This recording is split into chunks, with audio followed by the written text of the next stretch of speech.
ఓం శ్రీ అనఘాయై నమః. ఓం శ్రీ మహాదేవ్యై నమః. ఓం మహాలక్ష్మీ నమః. ఓం అనఘాస్వామి పత్న్యై నమః. ఓం యోగీసాయై నమః. ఓం త్రివిధాఘవిదారిణ్యై నమః. ఓం త్రిగుణాయై నమః. ఓం అష్టపుత్రకుటుంబిన్యై నమః. ఓం సిద్ధసేవ్యపదే నమః. ఓం ఆత్రేయగృహాదీప్తాయై నమః. ఓం వినీతాయై నమః. ఓం అనసూయాత్రిప్రీతిదాయిన్యై నమః. ఓం మనోజ్ఞాయై నమః. ఓం యోగశక్తిస్వరూపిణ్యై నమః. ఓం యోగాతీతహృదే నమః. ఓం భర్తృశుశ్రూషణోత్కర్షాయై నమః. ఓం మతిమత్యై నమః. ఓం తాపసీవేషధారిణ్యై నమః. ఓం తాపత్రయప్రదే నమః. ఓం చిత్రాసనోపవిష్టాయై నమః. ఓం పద్మాసనయుజే నమః. ఓం రత్నాంగుళీయకలసత్పాదాంగుళ్యై నమః. ఓం పద్మగర్భసమానాంఘ్రితలాయై నమః. ఓం హరిద్రాంచత్ప్రదాయై నమః. ఓం మంజీరకలజత్రవే నమః. ఓం శుచివల్కలధారిణ్యై నమః. ఓం కాంచీదామయుజే నమః. ఓం గళే మాంగళ్యసూత్రాయై నమః. ఓం గ్రైవేయాళీధృతే నమః. ఓం కొణత్కంకణయుక్తాయై నమః. ఓం పుష్పాలంకృతయే నమః. ఓం అభీతిముద్రహస్తాయై నమః. ఓం లీలాంభోజధృతే నమః. ఓం తాటంకయుగళీదీప్తాయై నమః.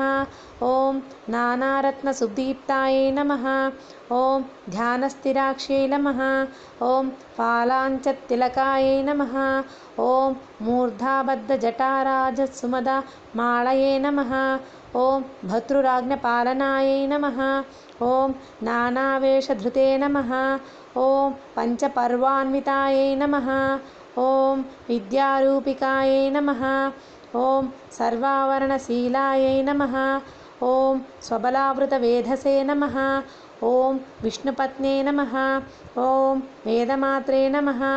ఓం స్వచ్ఛశంఖధృతే నమః. ఓం మందహాసమనోజ్ఞాయై నమః. ఓం మంత్రతత్వవిదే నమః. ఓం దత్తపార్శ్వనివాసాయై నమః. ఓం ముఖనిసృతశంభాభత్రయీదీప్త్యై నమః. ఓం రేణుకేష్టకృతే నమః. ఓం విధాతృవేదసంధాత్ర్యై నమః. ఓం సృష్టిశక్త్యై నమః. ఓం శాంతిలక్ష్మ్యై నమః. ఓం గాయకాయై నమః. ఓం బ్రహ్మణ్యై నమః. ఓం యోగచర్యరతాయై నమః. ఓం నర్తికాయై నమః. ఓం దత్తవామాంకసంస్థితాయై నమః. ఓం జగదిష్టకృతే నమః. ఓం శుభాయై నమః. ఓం చారుసర్వాంగ్యై నమః. ఓం చాంద్రాస్యాయై నమః. ఓం దుర్మానసక్షోభకర్యై నమః. ఓం సాధుహృచ్ఛాంతయే నమః. ఓం సర్వాంతగతయే నమః. ఓం పాదాస్థితాయై నమః. ఓం పద్మాయై నమః. ఓం గృహదాయై నమః. ఓం శక్తిస్థితాయై నమః. ఓం సద్రత్నవస్త్రదాయై నమః. ఓం సర్వాంతగతయే నమః. ఓం గుహ్యాస్థానస్థితాయై నమః. ఓం పత్నిదాయై నమః. ఓం క్రోడస్థాయై నమః. ఓం పుత్రదాయై నమః. ఓం వంశవృద్ధికృతే నమః. ఓం హృద్గతాయై నమః. ఓం సర్వాకామపూరణాయై నమః.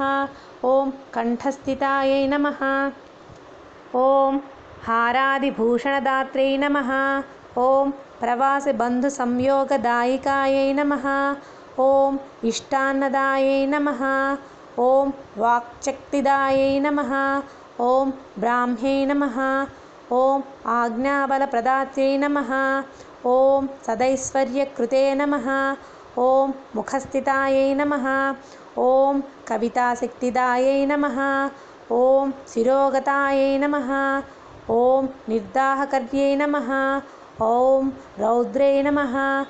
ఓం జంభాసురవిదాహిన్యై నమః. ఓం జంభవంశహృతే నమః.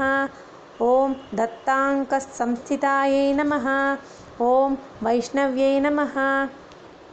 ॐ इन्द्रराज्यप्रदायिन्यै नमः।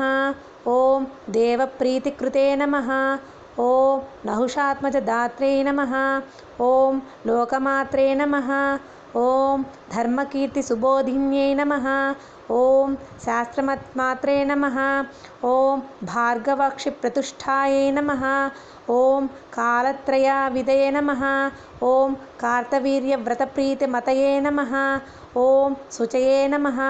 ॐ कार्तवीर्यप्रसन्नायै नमः।